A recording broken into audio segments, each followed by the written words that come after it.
Hey guys, it's your girl Madfish Diva here with another video. So, about a month ago, or I don't know, I don't keep time like that, but some time ago I posted on IG, Instagram, Madfish Diva, about my 55 gallon, and then I'm breeding Hillstream Loaches in this tank. I have about 20 now.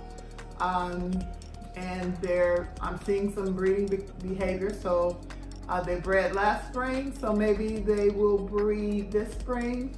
I've had them in this tank now for a little, almost a year. I think I got them in the middle of April, so it'll be their 1 year anniversary in my home in the 55. And so I got two questions. The first question was from HC Aqua. He asked what I was feeding, so I'd like to show you what I'm feeding them. So I feed them a variety of foods because one of the big things when I was doing my research before I got these Hillstreams is that oftentimes the reason why they don't survive or thrive is because they don't get enough to eat. So of course that's super important.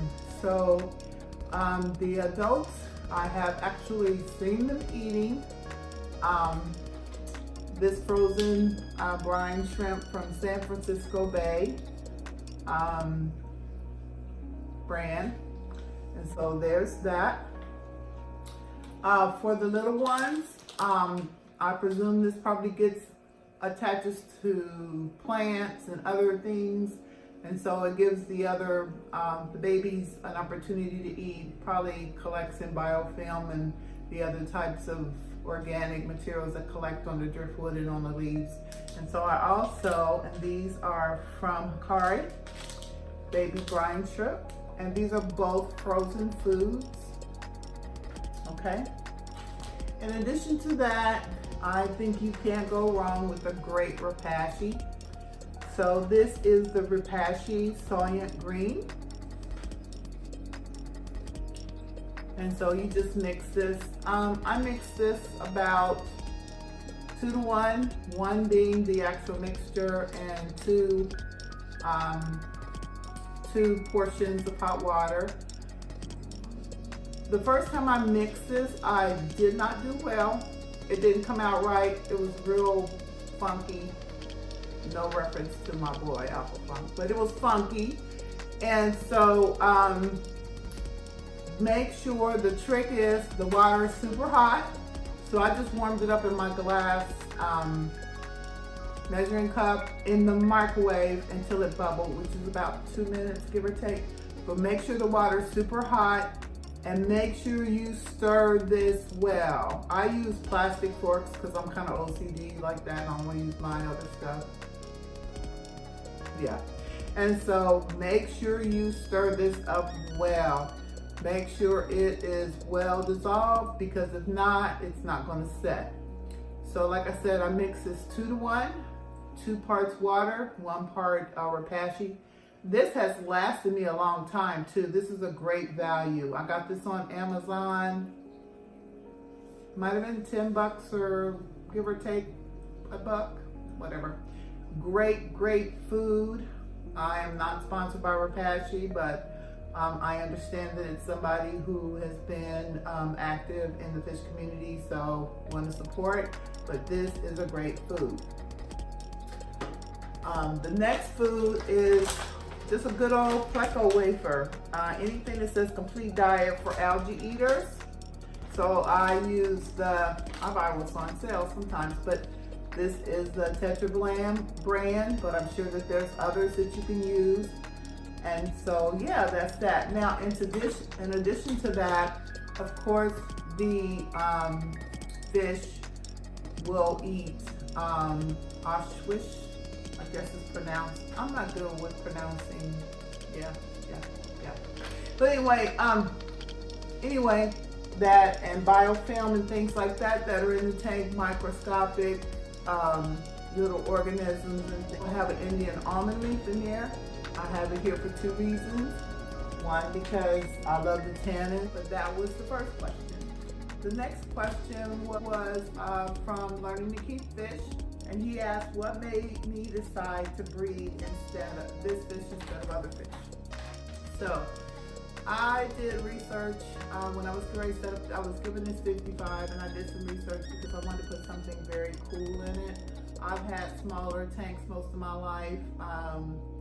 I think my 30 tall was probably the largest. I've had a number of 10 gallons and just never really had the space. And then when I bought this house, I started to expand. So then I got this 55, and I think the 55, I think I might want a 75, but that's as big as it's going to get, but I digress. So what made me decide? I just thought Hillstreams were just a cool little fish. Not everybody has them, not everybody keeps them. I like unique things, and so I just thought I would keep them. So I took my time, I looked online at some online sellers, and I was like, I don't know if I want to, you know, everything I'm read talks about how sensitive they are, and I just pulled back from that. Well, I reached out to my LFS, which didn't have any when I went in there, and I finally asked, I said, can you get me some Hillstream Loaches? And so they did order the Hillstream Loaches for me. I got 2 different batches. I had started out with a total of 9. I did lose 2. And let me see, one was, I think I got 5 and 4. But now I have 7 adults in here. I have 7 females, 7 juveniles, and 7, they're juveniles as well, but they're 2 different sets of fry. So I now have 21. I think that adds up. Last time I think I said 20, but that's 21. Anyway, and so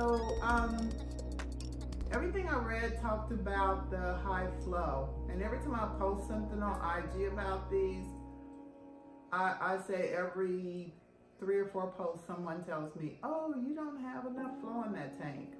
So what I have in this tank is 3 sponge filters attached to 3 pumps. So they are pumping out a lot of water. I do a lot of water changes, but I digress as always. And so did I plan to breed them? I can't say I planned to, but I was hoping I had different sexes so they would breed. I mean, when I first saw the first fry, I was over the moon, super excited, because of course, you know, when you breed a fish, you feel a sense of success. And then when I had, so I was like, oh, well, that might have been a fluke, and I was excited, but I just, yeah. So anyway, then there was a second set of fry that showed up, and that's when I felt like I really must have a breeding pair, at least a couple of breeding pair in here. And so, did I plan to breed them? In all honesty, no, I did not. I think the reason, so I've had a lot of people reach out to me and ask me, well, what's your setup? Why do you think they're breeding? I think that they're breeding because I have a lot of space for them to hide. From what I understand, and I will say that I think Rachel Leary was the first person that I saw that had Hillstream Loaches, and that's when I fell in love with her. As a matter of fact, shout out to Rachel. I tried to kind of mimic her Hillstream tank. I was looking for the right kind of wood, but I added river rocks, and I will put a card up in the description of how